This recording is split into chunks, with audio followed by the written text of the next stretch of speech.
Konnichiwa, news watch boy INCOG. Back on the reaction video. And today, guys, we're doing the second video of because I'm gonna do 3 videos in total for you guys for recording, and I'm gonna give one out for you guys. Hopefully, not even probably tomorrow morning around 9 o'clock like I usually do. Because it's gonna be a really short video. It's probably, I think it's only like 3 minutes and 55 seconds, something like that. Not even that long. This one right here is 17 minutes and 19 seconds long. So this one right here, guys, is called Who to Level First as a New Player in FGO NA. So I've been seeing that people's been adding me recently, like been wanting to follow me back on FGO, which I definitely appreciate you guys for doing that. Also as well, like I say, if you go look at my, if you go look at the playlist for FGO streams or anything like that, you should see like my information, like my ID and everything like that to add me if you want to add me, and I can add you back and everything like that, so we can be helping out each other, like supports and everything like that. Also as well, guys, like I say, so I would like to review if you guys do like these type of videos, these FGO videos. Also as well, subscribe to the channel if you are new. It helps out the channel grow a lot. We're close to 1,400 subscribers.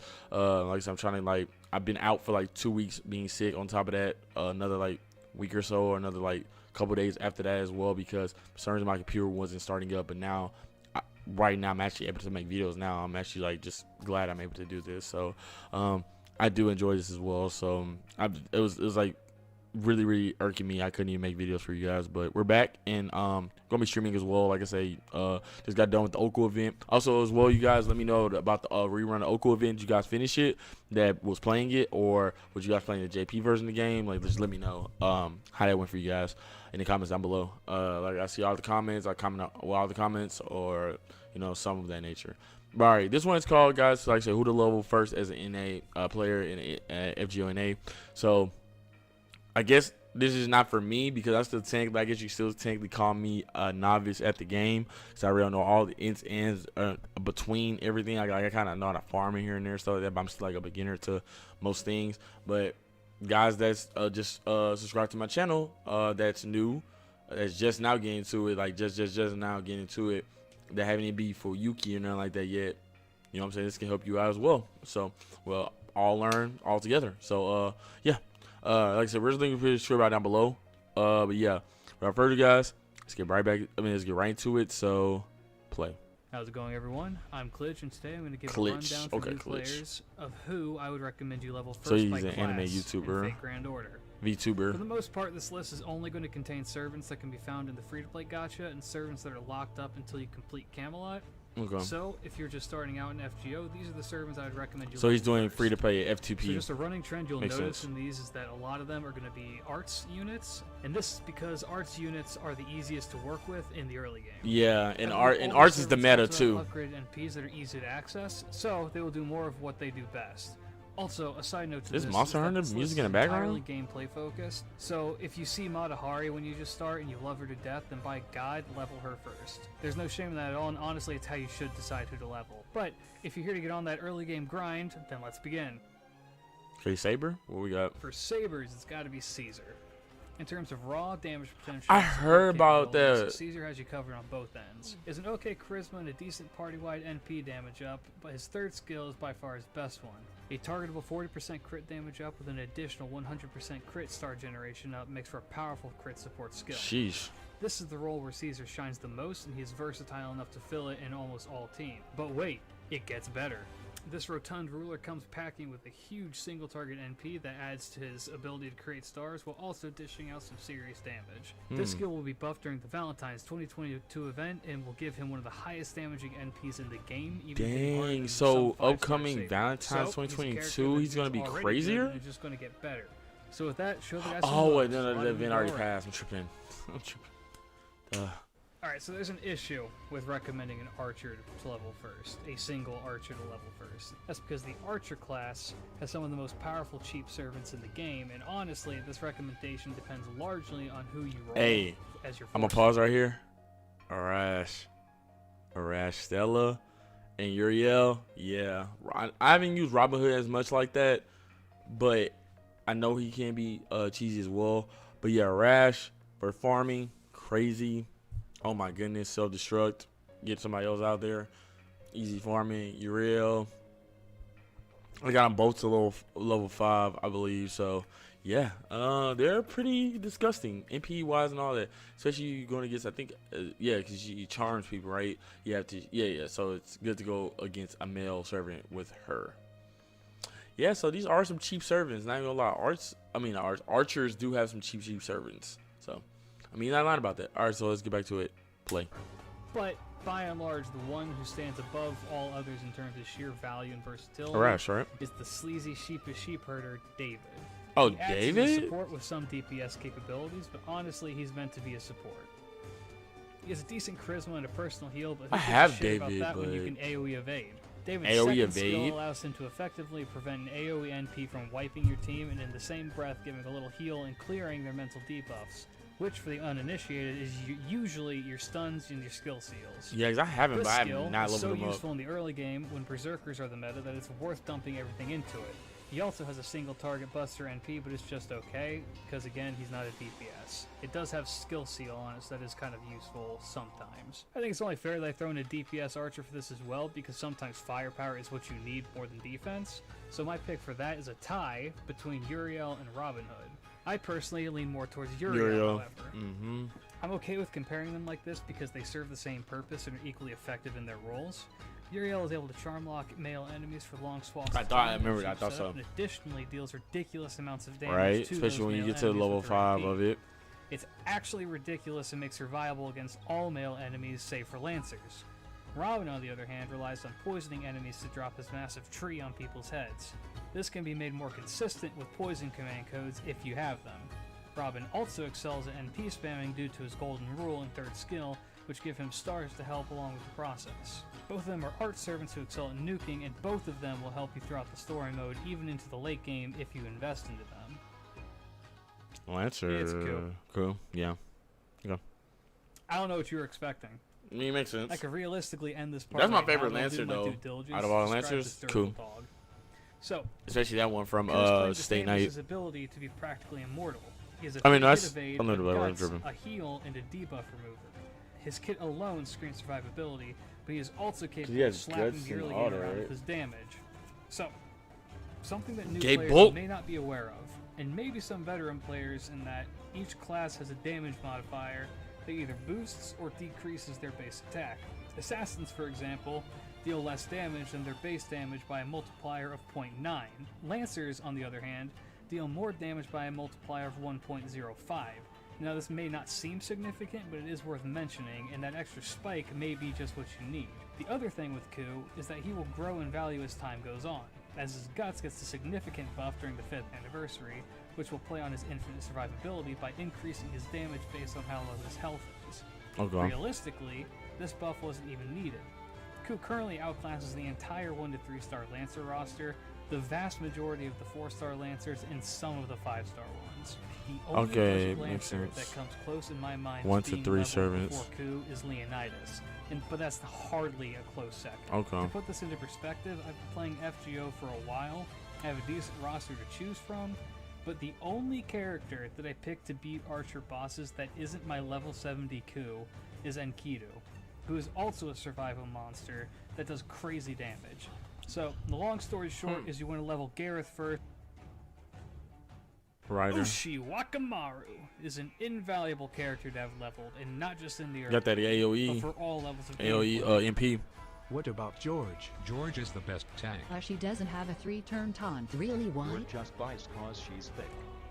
Ushi fulfills a vital role being a single He said, what about George? For reference, she's the only one George can get that his max level Bonsi.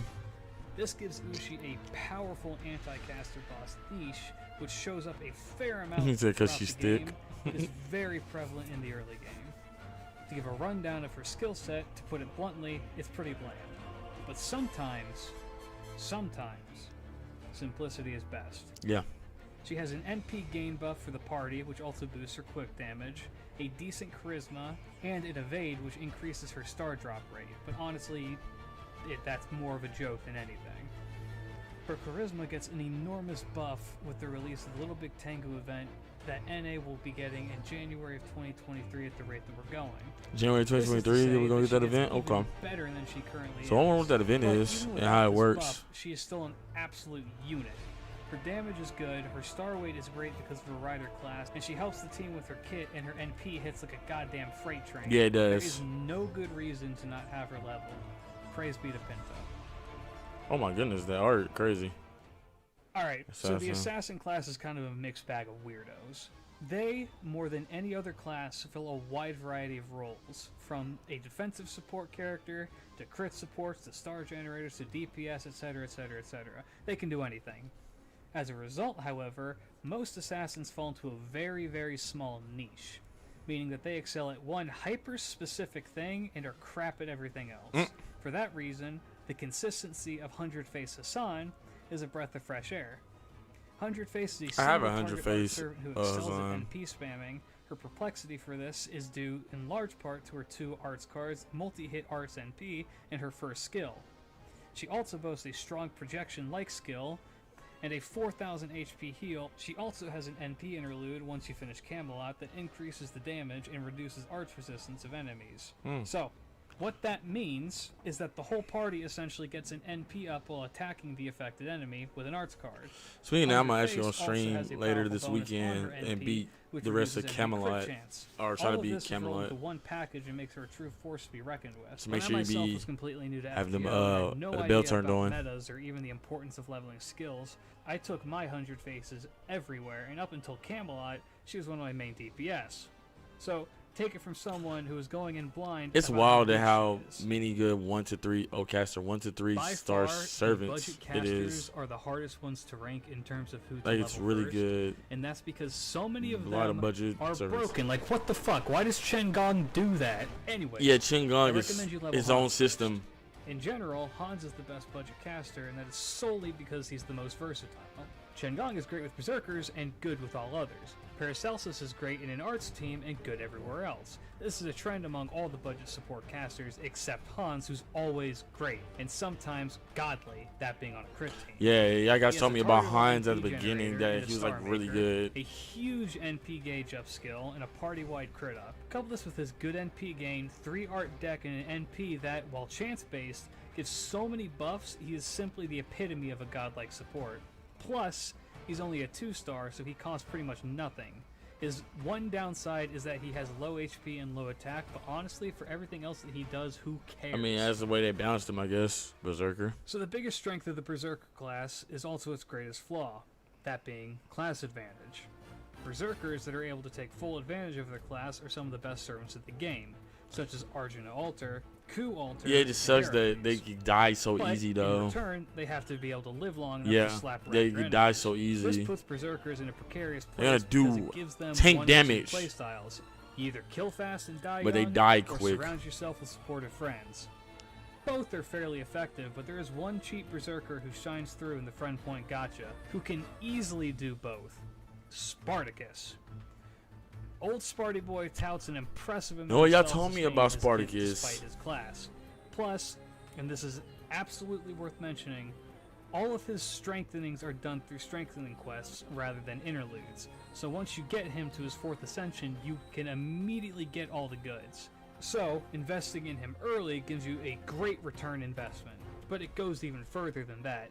Let's take a deeper look into what these great self-sustaining I need to do them interludes and stuff like that. These skills and all others are judged based on post-strengthening, and if they are available in A as of the release of this video, they are also judged based on them being at max level.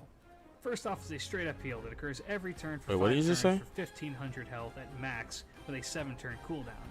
His second skill is a Guts, which also charges his NP by up to 30%. His third skill is a 40% Buster Up Mana Burst, which also heals him for 2000. His NP is an AoE Buster Nuke that further heals him for 4000 AoE at Buster no Nuke. overcharge, and 8000 at max overcharge. This makes Spartacus ideal for 2 things: farming and consistent DPS, given you can support him. He's strong enough to hold his own in a fight for a while by popping his Guts turn 1, and then waiting to get hit, then using his first skill to maintain a steady stream of healing, Then, once he's low or his guts goes off, you can drop his NP and essentially get back to full health. Alternatively, you can throw him into a team to just fire off his NP and wipe away and then kill him off. Shandong is really good for this. His versatility in being a beat stick, along with being an effective farmer in a budget setup, makes him an excellent choice for new masters. There are no budget rulers, Avengers, alter egos, pretenders, foreigners, they're all whatever. 4 to 5 stars, right? I can't in good conscience recommend that anybody level on you, so I won't. If you're having trouble against a ruler, use Sparty. But there is one extra class servant who is free to play, and that is the OG waifu herself, Mash. If you watched my 1 to 3 star or 4 star tier list videos, you know that I think exceedingly high of Mash as a unit. So I'll mostly be reiterating the points I made there, here. Mash is a tank, to put it like that. All you gotta do is get her to bond 5. She has a massive party-wide defense up, a targetable invincibility, and a taunt which essentially allows her to use her NP the following turn. If you have a brave chain, her invincibility is also you get all arts with her with the Her NP is easy a party-wide NP. defense buff which gets better after Lord Kyrielight crazy. Also boost party attack except for herself, and also increases the defense that she gives. I am going to make an exception for Mash in this video and mention that she gets better as time goes on, because she's the only servant who evolves consistently with the gameplay. You can stall and all that with her. Abilities and ascensions are limited by how far you've progressed in the game, but the trade-off is that she is constantly getting better. After Camelot, you've got your standard Mash. This version of Mash is kind of like her final evolved form, if you will, until other shit happens, but I'm not going to get into that. She is the best budget support, period. And she costs no points in your party at all, too. Well, is that you always have room for her because her cost is 0. Yep. I literally just said that. It's crazy. Your best girl throughout the entire game, and it blows my mind that there are people who are level 130 plus who still have her at level 70 with a 111. So here's a minor spoiler for all of you. I got her 10-10-10. There are going to be times in the game that you have to have Mash on your team. Yeah, y'all got times when she's hook me up on that. They told me about that. Character on your team. Yeah, you have to use Mash so you're really at shooting times. yourself in the foot by not leveling her. Not to mention that all of her skills are relatively cheap to level. Exactly. So take care of your Kohai, guys. She deserves it. You gotta take care of the waifu. Your first 4-star. Who can forget their first 4-star? So, something to know for all you new and prospective I think mine was Nobunaga, right? Summon, you're guaranteed a 4-star servant. I think mine's Nobunaga. One of the following for sure, and possibly others that are in the gacha, but for the sake you got of Monster Hunter music in a good background. I can tell what games you got plays with it. Siegfried, Suzuka, Emiya, Adelante, Parvati. Oh, I got Tamamo Cat. Marie, I got Tamamo Cat. Martha, Hey, so guys, I'm gonna pause one more time. I'm gonna pause right now. What was your first 4-star and your first 5-star? My 4-star was Tamamo Cat. At least that was a Berserker. And then Nobunaga was my 5-star. Who was you guys at 4-star and your 5th star? Let me know in the comments down below. Like I said, mine was Tamamo Cat and Nobunaga. If I remember that correctly. Alright, let's get back to it. Play. Milla, Herc, and Tamakat. By and large, most of these servants will make your life easier in the early game, because most of them offer something good to new players. But should you level them first? Got that Monster Hunter music in the background. I love Monster Hunter. Starting with Sabers, we have Suzuka and Siegfried. Both of them are very good choices. I got Siegfried from a Spook, and I think I got the. Siegfried has a strong I think I got the one on the left in Spook very too. Prevalent in the early game, and Suzuka is an NP spamming crit monster who is great at all times. But I think the order in which you would want to level them is like this. For archers, we have Emiya and Adelante. I recommend that you level Emiya first because he's one of the best units in the game, hands down, and will serve you well as an archer. I don't have Emiya though, but relies on some of the top tier supports to really shine. I got Antonia though. I think I did got her. I don't got Emiya though. For Lancers, you're gonna want to level Ku before either Liz or Par. Liz is fine. Par is really good. Ku is just fantastic. Par is an excellent AoE Lancer and one of the high rolls from the starter gacha, but Ku is much more versatile, so I would have to say that the list looks like this. Ku, For Par, Riders, level Ushi before both Martha and Marie. Marie is fine. She's gotten a lot better with her buffs. I got Marie. And Martha is absolutely I think I do have Martha too. I think I got all these. You will get more consistent mileage out of your Uchi. That said, Martha is still an amazing unit, so if you do get her, level her soon after.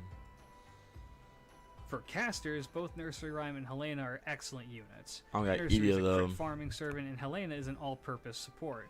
I would highly recommend leveling Helena if you get her, so my order looks something like this.